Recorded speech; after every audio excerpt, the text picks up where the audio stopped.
이제는 내가 공부할 의지가 없어서 영어를 못한다라고는 말을 해도 공부할 방법이 없어서 못한다라고는 전 말 못할 것 같아요. 영어 회화 공부요? 진짜로 저는 하루 1시간 6개월 동안 꾸준히 투자하면 기초 회화 책 한 권은 암송할 수 있다고 생각해요. 아니 적어도 매일 1시간씩 영어 공부하는 습관을 들이잖아요. 그걸 딱 석 달만 유지해 보세요. 그러면 한 석 달 뒤에는 말이 술술술 나와요. 그리고 여러분들이 챗GPT를 또 활용할 수 있는 방법 중 하나는 뭐냐면 여러분 상황에 맞는 어떤 회화 표현을 만들 수가 있어요. 이를테면 데일리 여성 구독자 여러분 안녕하세요. 20대 영어책 한 권을 외우고 인생을 바꾼 사람 김민식입니다. 반갑습니다. 인생에서 가장 소중한 자산은 시간 아닐까요? 우리가 인지하는 시간의 가장 큰 단위는 1년입니다. 왜? 1년을 기준으로 우리가 학년 올라가고 막 그러잖아요. 그러다 보니까 우리는 항상 새해가 되어서 인생을 바꾸고 싶을 때 그래 내가 1년이라는 이 시간의 긴 단위를 한번 투자해 보겠어. 새해가 되면 나는 살을 빼겠어. 다이어트를 하겠어. 운동을 하겠어. 저축을 시작하겠어. 재테크를 하겠어. 막 결심을 하는데 문제는 하루하루의 삶이 늘 바쁘다 보니까 새로운 습관을 만드는 게 쉽지가 않죠. 그래서 며칠 빼먹다 보면은 에휴 그럼 그렇지 뭐 내가 뭐 오죽하겠어 라고 하면서 또 금세 포기하게 되고 그러다가 7, 8월 정도에 다시 한번 해볼까 의욕이 샘솟다가도 뭐야 아이 그래 내년에 새해 되면은 1월부터 하자 라고 우리가 다시 또 미루게 되는데요. 저는 우리가 시간의 단위를 1년이라고 이렇게 크게 잡지 말고 잘게 쪼갰으면 좋겠어요. 하루하루를 잡아보는 거죠. 저는 1년보다 하루가 더 소중하다고 생각해요. 새해는 1년을 기다려야 오는데 새날은 매일 아침 그냥 눈만 뜨면은 24시간이 주어지거든요. 여러분 작심삼일이 뭐가 문제예요? 3일 만에 포기하면 또 결심하면 되지. 시간의 단위를 쪼개서요 1년이 목표가 아니라 오늘 하루만 한다. 이걸 3개월간 지속하는 겁니다. 중간에 빼먹어도 괜찮아요. 3개월만 버티면 습관이 만들어지고요. 그리고 될 때까지 한번 해보면은 습관은 만들어지게 되어 있습니다. 너무 긴 시간으로 1년의 단위로 시간을 계획을 잡지를 말고 하루하루를 목표로 살아갔으면 좋겠습니다. 제가 20대를 살아가면서 느낀 건 세상 일은 참 내 뜻대로 되지 않는구나. 대학 입시에서 낙방하고 이지망 전혀 원치 않던 무슨 광산학과 뭐 이런 데 다녀야 했고요. 대학 졸업하고 취업할 때는 8군데 입사 지원서를 썼는데 7군데에서 1차 서류에서 탈락을 했어요. 영업사원으로 일하는 것도 너무 힘들고 나중에 사실 드라마 PD가 되고도요. 세상 일은 뜻대로 안 되더라고요. 조기정형도 당하고 숱하게 고생해봤는데요. 그때 깨달았어요. 세상 일은 절대로 내 뜻대로 되지 않는데 내 뜻대로 되는 건 딱 하나 내 마음 먹는 것밖에 없더라고요. 그래서 저는 항상 공부를 할 때 목표를 설정을 하는데 뭐냐면 세상과 경쟁하지 않아요. 세상과 경쟁하는 목표는 이런 거죠. 나는 우리 과에서 영어를 제일 잘하는 사람이 되겠어. 나는 올해 우리 회사 토익 시험에서 전체 수석을 차지하겠어. 자, 이 목표는 좋지 않은 목표예요. 왜냐하면 여러분이 아무리 열심히 해도 여러분보다 잘하는 사람이 딱 한 사람만 있어도 그 목표는 달성 가능하지 않거든요. 세상과 싸우지 마세요. 힘들어요. 단지 나 자신과 경쟁하는 겁니다. 저의 경쟁 상대는 어제의 나예요. 오늘 내가 영어 단어 10단어 외우면은 오늘의 나는 어제의 나보다는 나아지는 거잖아요. 그래서 저는 항상 기초 회화 문장 10문장을 외우는 걸 목표로 삼으면서 어제 몰랐던 10문장을 오늘 내가 외운다. 이게 제가 공부에서 목표를 정하는 방법입니다.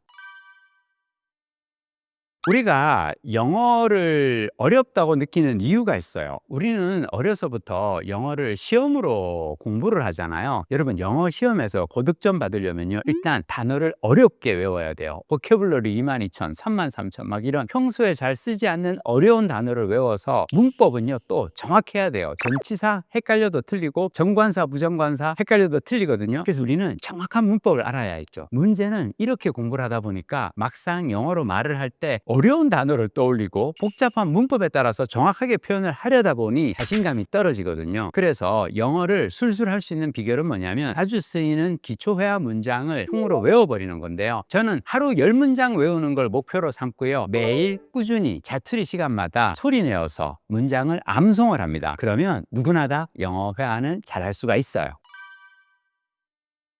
제가 어느 영상에서 6개월만 열심히 영어 회화 문장 암기하면은 영어 마스터할 수 있다라고 이렇게 얘기했다가 욕을 엄청 먹었어요. 무슨 영어 회화를 6개월 동안 마스터하느냐 그런 의견들이 많았는데요. 제가 월급 절반을 재테크하라라는 책을 내고 강연을 나가면 또 그런 댓글이 달려요. 아니 무슨 푼돈 받아서 짜투리 월급 조금씩 받아가지고 그거 가지고 어느 세월에 부자가 되겠냐 아유 관둬라 라고 얘기를 하는데요. 저는 사람이 자기 개발을 할 때 기준을 너무 높이 잡는 거는 포기하기 쉽게 만든다고 생각합니다. 여러분이 생각하는 부자의 기준은 뭐예요? 저는 부자의 기준을 최대한 낮춰야 내가 부자가 될 수 있다고 생각하거든요. 20대 때 제가 생각하는 부자의 기준은 그냥 6개월 동안 돈 한 푼 안 벌고도 하고 싶은 일 마음껏 하고 살 수 있는 사람이 저는 부자라고 생각했어요. 그래서 저는 어떻게 했느냐, 월급 받으면서 절반을 저축을 해요. 자, 1년간 월급을 받으면서 절반을 저축하잖아요. 그러면 6개월치 월급이 생기잖아요. 그러면 6개월 동안은 일 안 하고도 살 수가 있는 거죠. 6개월간 매달 급여의 절반만 가지고 생활하고 절반을 저축하고, 그럼 이걸 1년만 하면 저는 부자가 될 수 있어요. 왜냐하면 나는 6개월 동안은 이제 놀고 먹을 수 있으니까. 이거를 매년 30년째 꾸준히 하잖아요. 저는 나이 52이 되는 어느 날 깨달았어요. 30년간 나는 월급의 절반을 모았으니 이제 나는 경제적 자유를 달성했다. 그래서 제가 MBC라는 좋은 회사 그만두고 나와서 은퇴자로 살고 있는 거 아닙니까? 제가 얘기하는 건 이거예요. 어떤 목표를 하나 세우는데요, 그 목표를 세우는 달성 기간이 짧다고 믿어야 됩니다. 내가 영어 공부하는데 30년 하셔야 마스터 하실 수 있어요 라고 얘기하면 누가 영어 공부를 시작하겠냐고요. 6개월 안에도 할 수 있습니다 라고 얘기를 해야 여러분이 시작하고요. 저축도 마찬가지예요. 6개월 동안 열심히 벌고 모으면 종잣돈 1,000만 원, 2,000만 원 모을 수 있고, 그 돈을 꾸준히 모아가면 1억이라는 소중한 투자 원금이 생겨요 라고 얘기해야 여러분들이 저축과 투자에 대한 동기부여가 될 거 아니에요. 공부도 마찬가지예요. 영어 회화 공부요, 진짜로 저는 하루 1시간 6개월 동안 꾸준히 투자하면 기초 회화 책 한 권은 암송할 수 있다고 생각해요. 아니 적어도 매일 1시간씩 영어 공부하는 습관을 들이잖아요. 그걸 딱 석 달만 유지해 보세요. 그러면 한 석 달 뒤에는 말이 술술술 나와요. 자, 중요한 건 이 습관을 계속 이어가는 겁니다. 나 6개월 공부했으니까 이제 영어 공부 끝, 그러면 안 돼요. 왜 그런지 얘기해 드릴게요. 영어는 안 쓰면 우리가 또 잊어버리거든요. 제가 요즘 하는 루틴 중 하나는 뭐냐면 짝수달마다 해외여행 다니는데요, 저는 꼭 1년에 한 번씩 제가 공부한 언어를 쓰는 나라로 여행을 가요. 올해 같은 경우에는 4월에 일본 여행도 갔다 왔고요. 이번 12월에는 제가 발리 한 달 살이 하거든요. 발리 한 달 살이 하면서 영어를 계속 쓰고 있죠. 내가 공부한 언어를 꾸준히 써줘야 이게 머릿속에서 계속 리마인드가 되면서 유지할 수가 있거든요. 한 언어를 공부를 할 때 야 6개월이니까 나는 끝, 그 다음 안 하겠어가 아니에요. 6개월 동안 기초가 잡히고 공부하는 습관이 쌓이면은 그걸 지속해 나갈 수 있다, 그런 뜻으로 받아들여 주셨으면 좋겠습니다.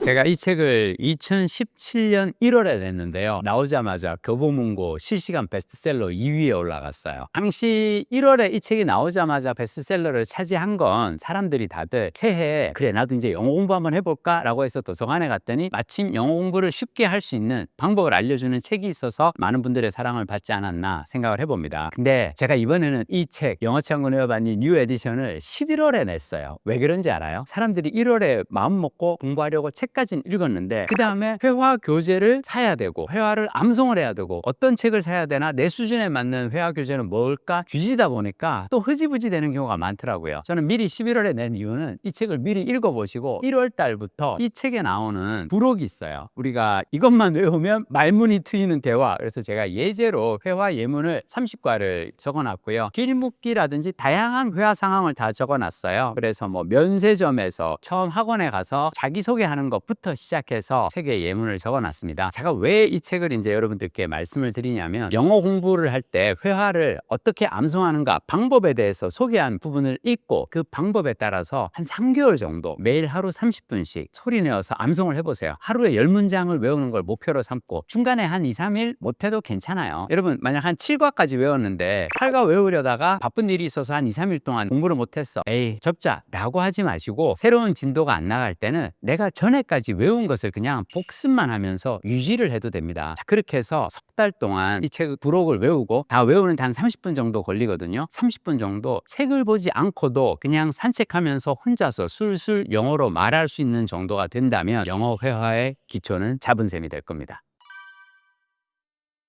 가장 많이 보이는 곳에, 시선이 늘 가는 곳에 저 책이 있어야 돼요. 저 같은 경우 영어 회화 교재를 외울 때 어떻게 했냐면, 가장 눈에 잘 띄는 책상 한 곳에 그 교재를 꽂아둬요. 그러면 아침에 일어나서 눈에 띄면 그냥 외우고, 그리고 저녁에 집에 와서 또 책이 눈에 딱 보이니까 책이 나한테 물어봐요. 저렇게 영어책 한 권 외워봤니? 아직 못 외워봤는데. 그러면 다시 이제 가장 좋은 거는요, 눈에 자꾸 띌 수 있는 위치에 뭔가를 둬야 우리가 잊지 않고 자극을 받을 수 있게 되고요. 또 하나의 방법은 뭐냐면, 그날 내가 외운 문장을요 조그만한 포스트잇 메모지에다가 그날 문장을 적고 적고 그걸 지갑 안에 붙여가지고 다니세요. 그러면 전철 탈 때 이렇게 카드 찍고 나서 지갑을 넣을 때 딱 보면 포스트잇이 붙어 있잖아요. 그러면 전철을 기다리면서 몇 분 동안 포스트잇 보면서 다시 소리내서 갈 수 있고요. 그리고 점심 먹고 이렇게 계산하면서 카드 또 내면서 지갑에 또 포스트잇 붙어 있잖아요. 그러면 점심 먹고 잠깐 회사 휴게실에 앉아가지고 한 5분 동안 그 문장 보면서 아침에 소리내어서 외운 문장을 다시 복습해 볼 수 있는 거죠. 중요한 건 내 눈에 띄는 곳에 뭔가 자극을 주는 기제가 있어서 볼 때마다 그걸 반복할 수 있게 도와줘야 한다는 겁니다.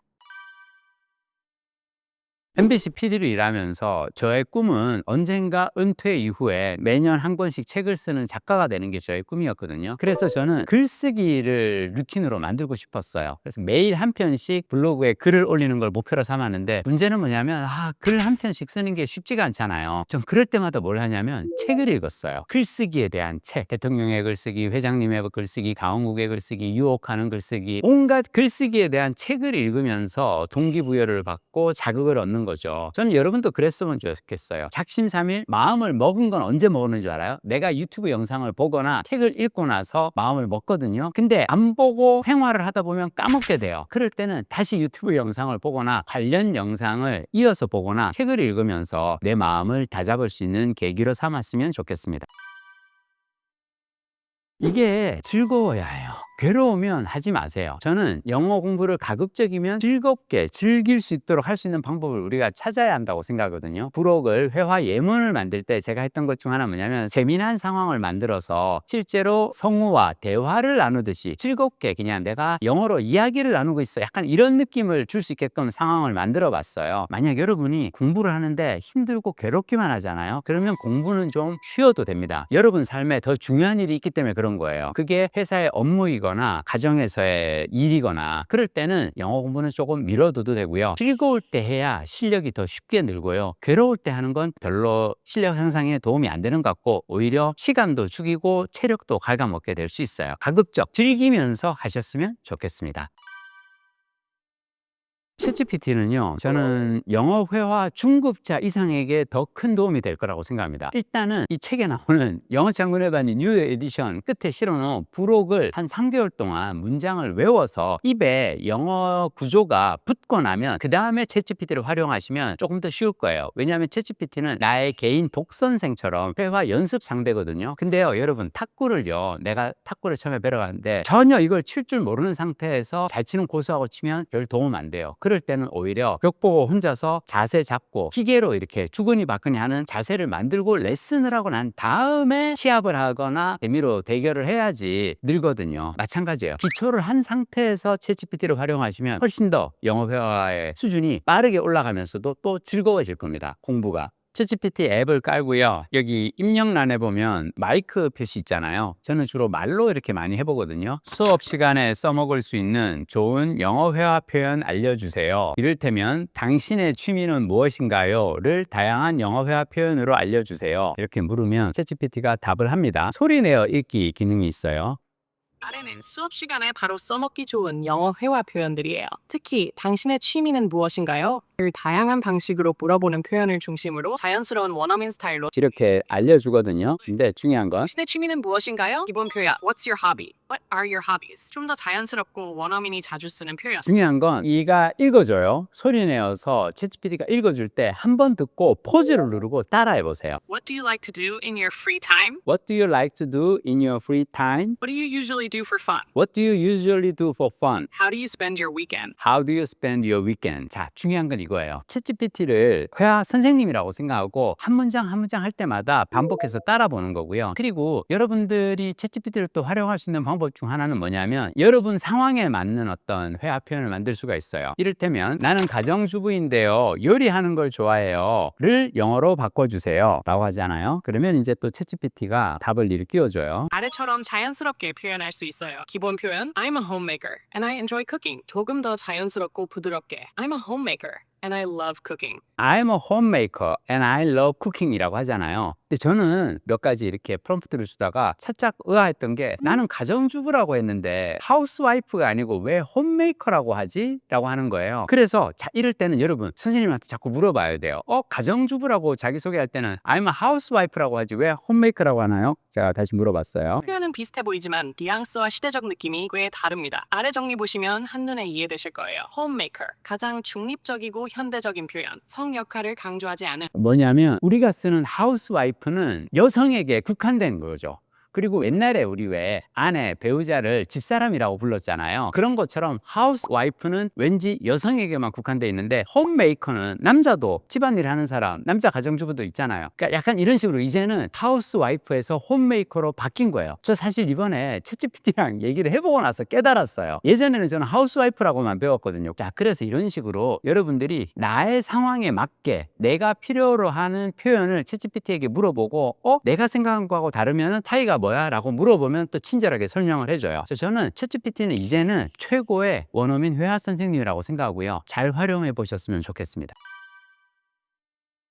사실 여러분들이 이 프롬프트를 써먹을 때 제일 좋은 건 이거죠. 모르는 사람 만났을 때, 길 찾을 때 뭐라고 물어볼까요? 이런 표현 같은 거 알려달라 그래도 되고요. 아니면 당신의 취미는 무엇인가요? 를 다양한 영어 표현으로 알려주세요 라고 하고 여러분이 보기에 내 입에 가장 잘 맞는 여러 문장, 챗GPT는 절대로 하나만 예시를 주지 않아요. 여러 개의 보기를 주는데 그중에 가장 잘 맞는 문장을 내가 메모를 하는데 자 중요한 건 텍스트를 내가 여기서 복사하기가 가능하거든요. 복사를 해서 내 메모장으로 옮겨놓고 그 문장을 수없이 소리내어서 말하면서 암송해 보세요. 그러니까 챗GPT가 알려주는 것에서 끝내지 말고 그것을 내 것으로 만드는 과정이 필요한데요. 자, 공자님 말씀에 하기 시습지 불역열호와 배우고 제때 익히면 기쁘지 아니한가라는 말씀이 있죠. 배우는 거는 우리가 챗GPT에게 물어서 답을 얻는 게 배우는 거고요. 자, 중요한 거는 그 다음에 이걸 익히는 거, 내 것으로 만드는 거. 챗GPT가 예시로 들어준 그 좋은 영어 회화 표현을 소리내어서 계속 반복하면서 내 걸로 만들어야 실력은 향상되는 겁니다. 이 재미를 한번 느껴보셨으면 좋겠어요.